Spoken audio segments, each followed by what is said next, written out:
బౌలున్నర జొన్న ఇడ్లీ పిండిని ఒక గిన్నెలో వేసుకోవాలి. 2 గరిటెల పెరుగుని రుచికి సరిపడా సాల్ట్ని వేసుకొని కలుపుకోవాలి.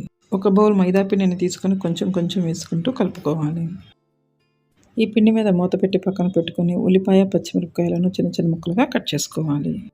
ఉల్లిపాయ పచ్చిమిరపకాయ ముక్కలను 1 స్పూన్ జీలకర్రను వేసుకొని కలుపుకోవాలి. చిటికెడు వంట సోడాను వేసుకొని కలుపుకోవాలి. స్టవ్ వెలిగించి ప్యాన్ పెట్టుకోవాలి. ప్యాన్లో డీప్ ఫ్రైకి సరిపడా ఆయిల్ పోసుకోవాలి. ఆయిల్ వేడెక్కిన తర్వాత ఈ విధంగా చిన్న చిన్న పునుగులు వేసుకోవాలి. పునుగులు వేసుకునేటప్పుడు స్టవ్ని లో ఫ్లేమ్లో పెట్టుకోవాలి.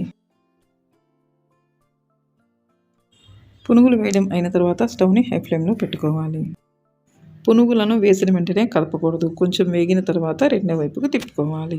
2 వైపులా వేగిన తర్వాత తీసి ప్లేట్లో పెట్టుకోవాలి. ఇదే విధంగా మిగిలిన పిండితో కూడా పునుగులను వేసుకోవాలి. రోడ్ సైడ్ బండి మీద వేసే పునుగుల కన్నా ఈ పునుగులు చాలా బాగుంటాయి.